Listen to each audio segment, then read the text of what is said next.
Welcome दोस्तों। आज video में जानने वाले हैं 7 टाइप्स के कंप्रेसर में फॉल्ट्स के बारे में। जी हाँ, कौन कौन से फॉल्ट होते हैं बहुत से लोग को पता रहता है, लेकिन खासकर नए टेक्नीशियन है उन्हें भी पता होना चाहिए हमारे कंप्रेसर में कितने टाइप्स के फॉल्ट आ जाते हैं, क्या क्या प्रॉब्लम आते हैं और उसका सोल्यूशन क्या रहता है। अगर आपको मालूम है तो वीडियो को स्किप करें। ये वीडियो नए टेक्नीशियन नए लोग पास शेयर करें जो लोग कोर्सेज कर रहे हैं, ये फील्ड में आना चाहते हैं, खासकर नए टेक्नीशियन है उनका हेल्प जरूर करें। तो एयर कंडीशनर में फॉल्ट तो बहुत सारे आते हैं, लेकिन कंप्रेसर के रिलेटेड जो है आपको 7 टाइप्स के फॉल्ट हम बताते हैं। टोटल 7 टाइप कौन कौन से। तो इसमें से आ जाता है फर्स्ट आपका आ जाता है वाइंडिंग ओपन होना, यानी कि कंप्रेसर का जो वाइंडिंग रहता है ओपन हो जाना है। हम उसमें क्या होता है 3 टर्मिनल होते हैं, तीनों टर्मिनल में आपस में कंटिन्यूटी नहीं बताता है, तो उसे कहते हैं कंप्रेसर का वाइंडिंग ओपन होना। अगर कंप्रेसर का वाइंडिंग ओपन हो जाएगा तो क्या होता है कंप्रेसर नहीं चलेगा। उस टाइम में चेक करना रहता है कंप्रेसर नहीं स्टार्ट हो रहा है तो आपस में तीनों कंटिन्यूटी चेक करेंगे, तीनों कंटिन्यूटी शो करना चाहिए। अगर नहीं कर रहा है इसका मतलब वाइंडिंग का प्रॉब्लम है, वाइंडिंग ओपन हो चुका है।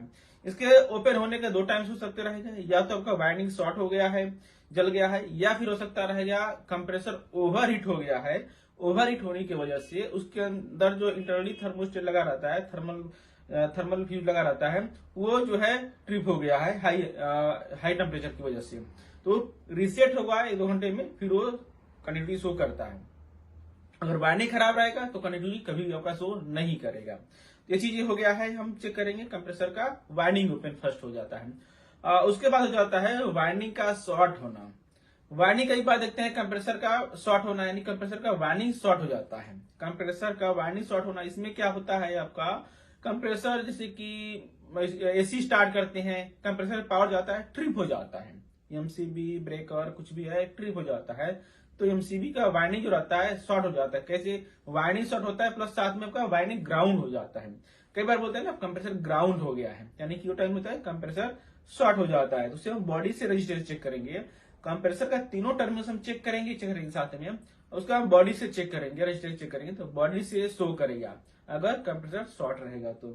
अगर नहीं शो कर रहा है इसका मतलब कंप्रेसर सही है, अगर शॉर्ट कर रहा है तो कंप्रेसर खराब है, इसे में रिपेयर रिप्लेस करने की जरूरत है। उसके बाद आता है कंप्रेसर का पंपिंग फेलियर होना। जी हाँ, कंप्रेसर का पंपिंग फेलियर, यानी कि कई बार होते हैं ना कंप्रेसर फेल हो गया है, पंपिंग नहीं कर रहा है, या फिर हो जाता है आपका डिस्चार्ज प्रेशर रहता है वो बहुत कम शो करता है, सक्शन ज्यादा शो करता है। इसका मतलब हमारा क्या हो गया कंप्रेसर का पंपिंग फेलियर हो गया है। कंप्रेसर का पंपिंग फेल होने में क्या होता है आपका उसका मैकेनिकल सिस्टम जो रहता है वो खराब हो जाता है। मैकेनिकल सिस्टम खराब होने की वजह से वो पंपिंग आपका नहीं करता है, जिससे सक्शन प्रेशर जो रहता है ज्यादा हो जाता है, डिस्चार्ज प्रेशर कम हो जाता है, एम्पियर जो रहता है ये कम लेता है सिस्टम में कंप्रेसर फेलियर होने में। ये चीज हो गया है। उसके बाद हो जाता है कंप्रेसर का जाम होना, यानी कई बार देखते हैं ना हमारा कंप्रेसर हाई एम्पियर ले रहा है, हम चेक करते हैं कंप्रेसर हाई एम्पियर ले रहा है, तो हाई होने में क्या प्रॉब्लम हो जाता है कंप्रेसर का जो मैकेनिकल पार्ट्स रहते हैं वो स्टक हो जाते हैं, जाम हो जाते हैं, उसका लुब्रिकेशन सही नहीं हो पाता है। जाम होने की वजह से क्या होता है कंप्रेसर स्टार्ट करते हैं स्टार्ट हो, लेकिन हाई एम्पियर लेगा, हाई एम्पियर लेकर के ट्रिप कर जाता है। तो टाइम में क्या होता है कंप्रेसर का जो डैमेज पार्ट्स है, मैकेनिकल पार्ट्स है, उसे खोल करके रिपेयर करने की जरूरत है। कई बार कंप्रेसर ओवरहालिंग भी हो जाता है, या फिर उसे ज्यादातर कंप्रेसर रिप्लेस कर दिया जाता है, चेंज कर दिया जाता है नया के। उसके बाद आता है टर्मिनल का ब्रस्ट होना। टर्मिनल यानी कि कंप्रेसर का जो तीनों टर्मिनल रहते हैं यहाँ पे जल जाता है, ब्रस्ट हो जाता है। ये क्यों जाता है? ये ब्रस्ट हो जाता है ये आपका टर्मिनल का मे बी लूज कनेक्शन होना, या फिर थिम्बल जो लगा रहता है सही तरीके से नहीं लगा हुआ है, लूज कनेक्शन ओवर हीट होकर के ये जल जाता है, ब्रस्ट हो जाता है, कंप्रेसर का टर्मिनल ब्रस्ट हो जाता है। इससे हमें क्या करता है पूरा अंदर से निकल गया है तो चेंज करना पड़ेगा। ऊपर से रहता है तो उस कनेक्टर वगैरह लगा करके थिम्बल वगैरह सोल्डिंग करके रिपेयर करके चला सकते रहेंगे। उसके बाद आता है लीकेज होना। जी हाँ, कंप्रेसर में लीकेज का भी प्रॉब्लम आ जाता है। कई बार कंप्रेसर का बॉडी जो रहता है लीक हो जाता है, यानी गैस जो रहता है लीक हो जाता है, या फिर ऑयल लीक हो जाता है। तो उसे कई बार आता है हमारा कवर पाइप साइड में है, बाहर है, तो उसे हम वेल्डिंग कर सकते रहेंगे, ब्रिजिंग करके रिपेयर कर देते हैं। अगर कंप्रेसर का मैकेनिकल पार्ट वेल्डिंग हो गया लीक हो गया है तो उसमें प्रॉब्लम हो जाता है, उसमें शायद रिपेयर कम होने का चांस रहता है।